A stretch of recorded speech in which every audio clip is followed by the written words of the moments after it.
ভোটমুখী বিহার। আর সেই বিহারেই আজকে road show করলেন প্রধানমন্ত্রী নরেন্দ্র মোদী এবং তার সঙ্গে সঙ্গে অপারেশন সিঁদুরের সাফল্যের প্রচার করলেন প্রধানমন্ত্রী নরেন্দ্র মোদী। ওইখান থেকেই পাটনা থেকেই রণহুঙ্কার দিলেন। ভোটমুখী বিহারে সিঁদুরের সাফল্য প্রচার কারাকাটে রণহুঙ্কার প্রধানমন্ত্রীর, হামলা হলে ঘরে ঢুকে মারার হুঁশিয়ারি। बिहार की धरती पर मैंने कहा था उन्हें कल्पना से भी बड़ी सजा होगी। आज जब मैं बिहार आया हूं तो अपने वचन पूरा करने के बाद आया हूं। जिन लोगों ने पाकिस्तान में बैठकर हमारी बहनों का सिंदूर उजाड़ा था, हमारी सेना ने उनके ठिकानों को खंडहर में बदल दिया है। जिस पाकिस्तानी सेना की छत्र छाया में आतंकी खुद को सुरक्षित मानते थे, एक ही झटके में घुटनों पर ला दिया। पाकिस्तान के एयरबेस, उनके सैन्य ठिकाने तबाह कर दिए। ये नया भारत है, ये नए भारत की ताकत है। ऑपरेशन सिंदूर में भारत की जो ताकत दुश्मन ने देखी है, लेकिन दुश्मन समझ लें ये तो हमारे तर्कस का केवल एक ही तीर है। आतंकवाद के खिलाफ भारत की लड़ाई न रुकी है न थमी है। आतंक का फन अगर फिर उठेगा तो भारत उसे बिल से खींचकर कुचलने का काम करेगा। साथियों, हमारी लड़ाई देश के हर दुश्मन से है, फिर वो चाहे सीमा पार हो या देश के भीतर हो। গতকাল আলিপুরদুয়ারে এসে পশ্চিমবঙ্গে এসে ভোটের দামামা বাজিয়েছিলেন প্রধানমন্ত্রী নরেন্দ্র মোদী। অপারেশন সিঁদুরের সাফল্য তুলে ধরে সুর চড়ালেন, একই সঙ্গে নানা ইস্যুতে আক্রমণ করলেন তৃণমূল সরকারকে। পাল্টা মমতা বন্দ্যোপাধ্যায়ের সুরও সপ্তমে। हमारी सेना ने उनको सिंदूर की शक्ति का एहसास करा दिया। We are totally in favor of motherland. Always we give our solidarity to our army men, women and our force. You are the real asset. You are not. You are the cassette. Campaign करते हैं।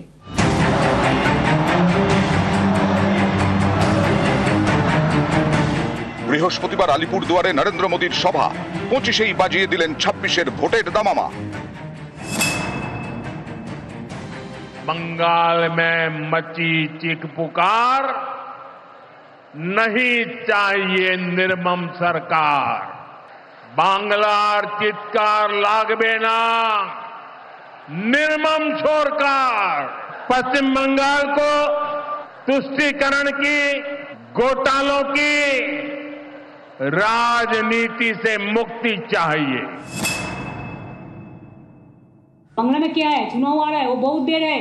उसको पहले आप रहेंगे कि नहीं रहेगा वो पहले ठीक कर लीजिए।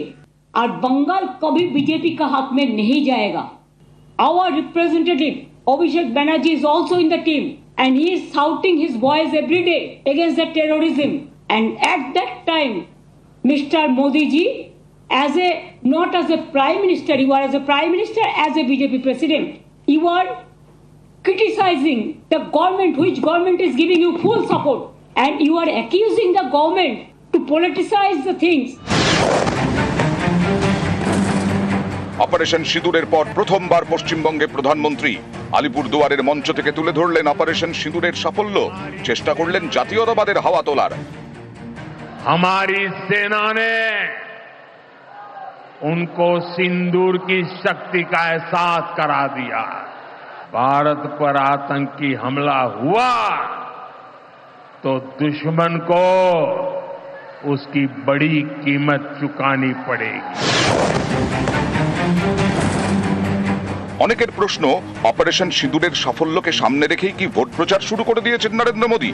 প্রধানমন্ত্রী এই অপারেশন সিন্দুরকে সামনে রেখে কি এ রাজ্যে ভোট প্রচার শুরু করে দিলেন? এ রাজ্যে নয়, সব জায়গাতেই তাই করছেন।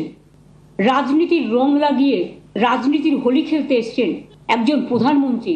এক সময় নিজেকে চালা বলে ঘুরে বেড়াতেন, দ্বিতীয়বার বললেন পাহারাদার, এখন আবার বলছেন সিঁদুর বেচবেন। সিঁদুর এভাবে বেচা যায় না, সিঁদুরটা মা বোনেদের আত্মসম্মান। हमने आतंक के उन ठिकानों को तबाह किया जिनकी पाकिस्तान ने कल्पना तक नहीं की थी। पाकिस्तान समझ ले 3 बार घर में घुस करके मारा है तुम्हें। मैंने तो सोचा था आप आर्मी को सैल्यूट देने के लिए आएंगे, वो तो आपने नहीं कहा। आप जानबूझ के आज तक जंगी लोगों को अरेस्ट क्यों नहीं कर पाया? अमेरिका बोलने से 1 सेकंड में चुप हो जाता है, और उन्होंने करेंगे देश को रक्षा, और बड़ा बड़ा बात करते हैं। सब खराब है, वो एक ही अच्छा है, ना अच्छा है ना सच्चा है। We are giving you respect, we are giving respect to our motherland. All the opposition party together is giving respect to motherland, and you are disrespecting them. It's a shame on you, and shame on your government, and shame on BJP party. Don't do any nuisance and don't do any mischievous games at this hour when our opposition, all the representatives from all political parties, they are in the outside. आपने धक्का दिया, आपने Motherland को लड़ाई को धक्का दिया, ये ठीक नहीं हुआ। নিউজ 18 বাংলা। অপারেশন সিঁদুরে 3 বাহিনীর মার ছিল পাকিস্তানকে। তার মধ্যে আজকে নৌবাহিনীর যুদ্ধজাহাজ বিক্রান্তে গেলেন প্রতিরক্ষা মন্ত্রী রাজনাথ সিং। নৌবাহিনীর যুদ্ধজাহাজ আইএনএস বিক্রান্ত ভারতীয় যুদ্ধজাহাজের নিশানায় ছিল পাকিস্তান। একাধিক পাক টার্গেট ছিল। সেনাবাহিনীর সঙ্গে কথা বলেন, নৌসেনা বাহিনীর সঙ্গে কথাও বললেন রাজনাথ সিং। जब तक राष्ट्र की समुद्री सीमाओं की सुरक्षा आपके मजबूत हाथों में है, तब तक भारत को कोई तिरछी निगाहों से नहीं देख सकता, ऐसा मेरा पक्का विश्वास है। मैं आप सभी को ऑपरेशन सिंदूर की सफलता पर तहे दिल बधाई देता हूँ। पहलगाम में हुए कायराना आतंकी हमले के बाद जब भारत ने ऑपरेशन सिंदूर प्रारंभ किया, तो हमारी आर्म्ड फोर्सेज ने जिस गति, गहराई और स्पष्टता के साथ कार्रवाई की, मैं मानता हूं वह अपने में अद्भुत था, वह बेमिसाल था। भारत अब सहन नहीं करता है, भारत अब सीधा जवाब देता है। নয়া যুদ্ধ কৌশলের ব্যাখ্যা রাজনাথ সিং এর। ভারত আর সহ্য করে না, বদলা নেয় হুঙ্কার।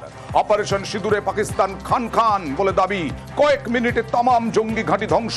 জঙ্গিদের ভাষাতেই সেনার জবাব।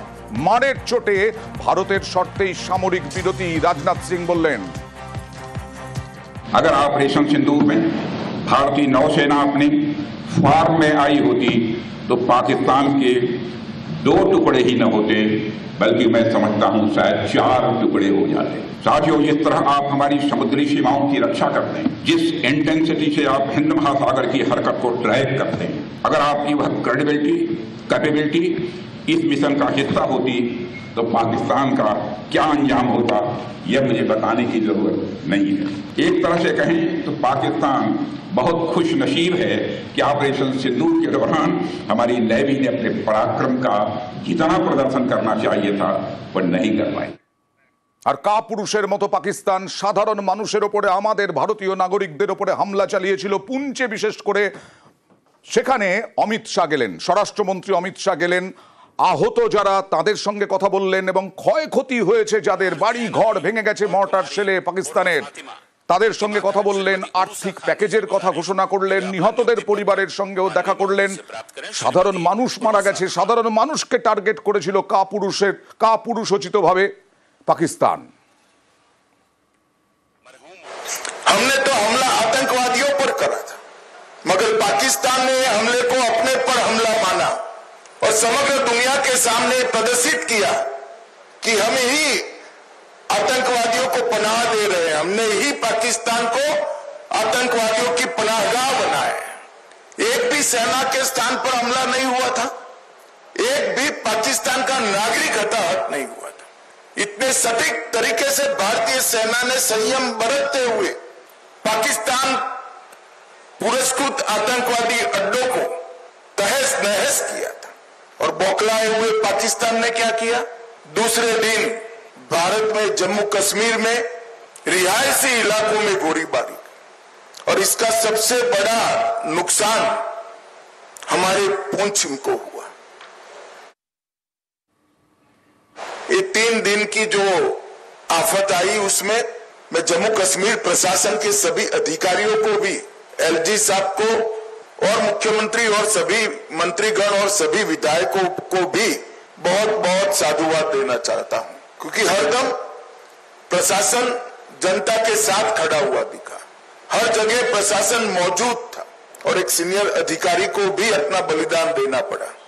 तत्काल ही हजारों लोगों का शिफ्टिंग और उनको सुरक्षित स्थान पर गोलीबारी की रीच के बाहर पहुंचाने का जो प्रयास प्रशासन ने किया, इससे हमारी क्षति निश्चित रूप से कम हुई।